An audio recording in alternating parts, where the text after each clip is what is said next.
दोस्तों आदाब अर्ज़ है। मैं अनीस अहमद खान हिंद से आपसे मुखातब हूँ। बात कर रहा हूँ कितना जहर भरा हुआ है इनके भाजपाइयों में मुसलमानों के खिलाफ।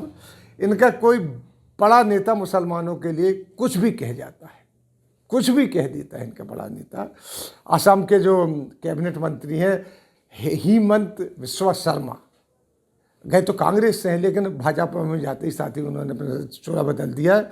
उनका एक ताज़ा अभी बयान आया है कि मुसलमानों को उन्होंने एक तो मियाँ कहा और ये कहा कि ये मियाँ मुसलमान भाजपा को कभी वोट नहीं देते हैं, लिहाजा हम इनके ऊपर विश्वास नहीं करते। ये बात उन्होंने कही क्योंकि ये बीजेपी को वोट नहीं देते। वैसे एंटी नेशनल तो कहते ही रहते लेकिन बीजेपी को वोट नहीं देते, हेमंत बिस्वा ने कहा है। और जो भी सीट उन लोगों के हाथ में है, जो आसाम की भाजपा असम में चुनाव होने वाले हैं, अभी प्रधानमंत्री भी गए थे वहाँ पे, होम मिनिस्टर भी गए थे वहाँ पे, बस इलेक्शन कैंपेन वहाँ शुरू हो गया है। तो ये कहते हैं कि जो जो सीट उनके पास है हाथ में है, नहीं मतलब जहाँ वो जिता सकते हैं, हमें उस सीट से मतलब नहीं, हम उस पर काम ही नहीं करते क्योंकि वो हमें वोट देंगे ही नहीं।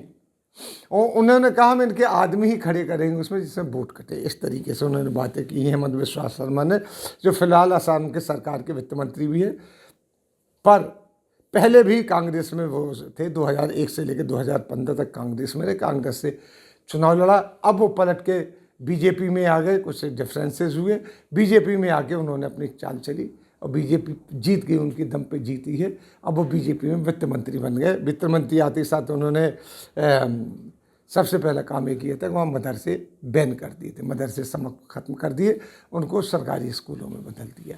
उन्होंने असम के 1934 से चल रहे मदरसे को बंद किया। 34 से 34 से चल रहे थे, आज़ादी से बहुत पहले से चल रहे थे।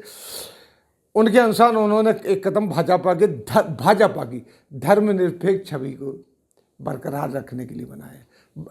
यानी मतलब बड़ा बड़ा मजाक है, भाजपा की धर्मनिरपेक्ष छवि, उसको देख लीजिए।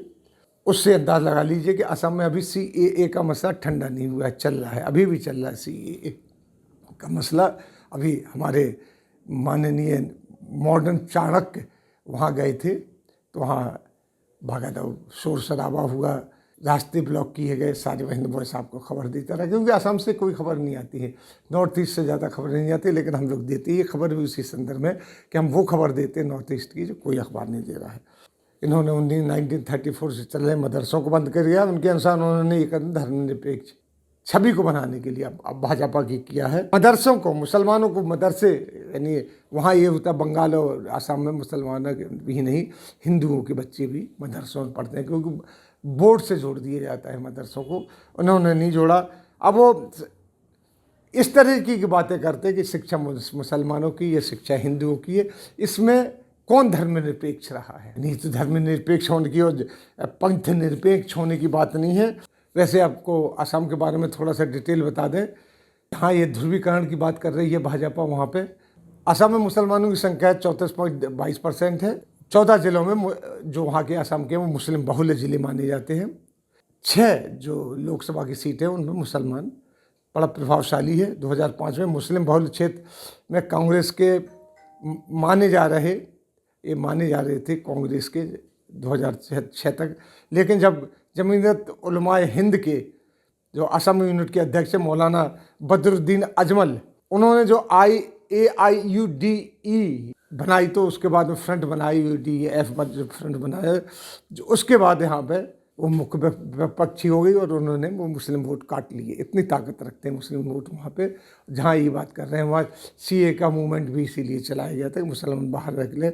ऐसे प्रदेश में जहाँ 14 लोकसभा की सीटों पर और 6 मुस्लिम डिस्ट्रिक्ट बहुल हो, वहाँ मुख्य धारा से अलग करने की बात कहना एक बड़ी बेमानी सी लगती है कि ये मुख्य धारा में नहीं है, मुख्य धारा में है। पर चूँकि हेमंत बिस्वा शर्मा के जो टूट कर भाजपा से उसमें गए थे, वो कुछ भी कह सकते हैं। अब वो पूरे की पूरी तरीके से भाजपा में हो गए। बताने की बात है कि वहाँ इलेक्शन होने वाला है और ये नैरेटिव वहाँ पे उन्होंने फिर ध्रुवीकरण की बात शुरू कर दी है। इसी के साथ हम आपसे लेते हैं विदा, अगले में फिर हाजिर होंगे। तब तक के लिए दीजिए हमें इजाज़त।